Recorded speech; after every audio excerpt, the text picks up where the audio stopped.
Hello YouTube, Sam here from youtube.com/onlivegamer, and in this tutorial we're going to be taking a look at primitive data types. Now what these are is pretty much the building blocks of all the programs you're going to make. Now I've broken this down into several different categories. Starting at the top we have primitive data types. This is divided into three more subsections. We've got numbers, characters, and logical. Now under the numbers category we have integers. Now this is all numbers that aren't decimals or don't have decimals. We have byte, which is a very small integer number that can hold a value starting at negative 128 all the way up to positive 127. Now if you go past that, what has happened is called overflow and you will get an error in your program. We've got the short data type right here, which is a 16-bit type, and it has a value that can span from negative 32,768 all the way up to 32,767. Now we have the int type for the integers.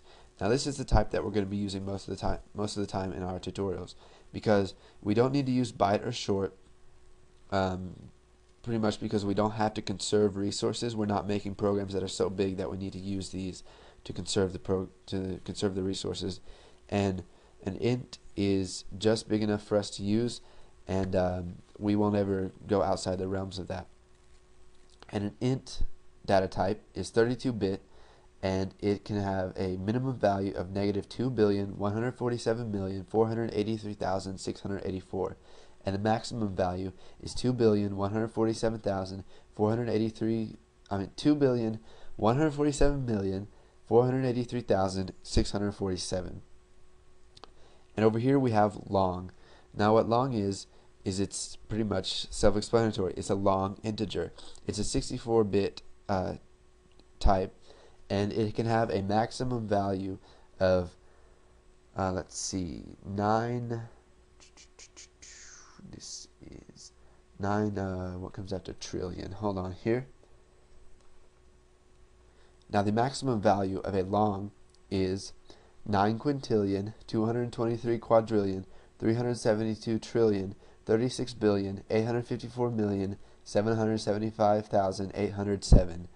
And the minimum value of that is pretty much that negative, but instead of ending with 808, in 807, it ends with 808.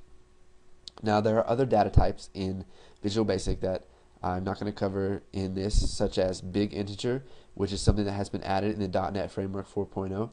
And from what I've read about it, it does not have a limit. So feel free to play around with that if you can find some places online that will show you how to use that.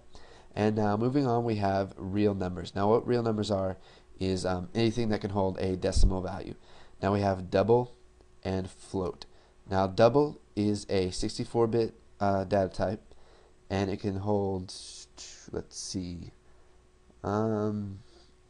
it's a 754 floating point, which may not mean much to you, but what that basically means is that it can hold a really long decimal, and a float is a variant of the double. It's quite similar. And now moving on to characters, we have what's called a character, which holds one character, such as the letter A or the letter T or G. It just holds one of those. And now one thing I added in the list that isn't technically a primitive data type, but I thought that I should teach you guys this in this tutorial, is a string. Now it's pretty much a bunch of characters put together. You saw this in the Hello World tutorial. It's enclosed in two quotes, and it can hold as many characters as you want, and spaces and other stuff. And now, last but not least, we have logical. Now under logical, we have Boolean. And Boolean is a data type that can hold a value of true or false. Now, you'll find this very useful when you start making programs. So take a look at this chart. Make sure you remember all of this. We're going to be working with these data types coming up in the next tutorials. Stay tuned for the next one, and don't forget to comment, like, and subscribe.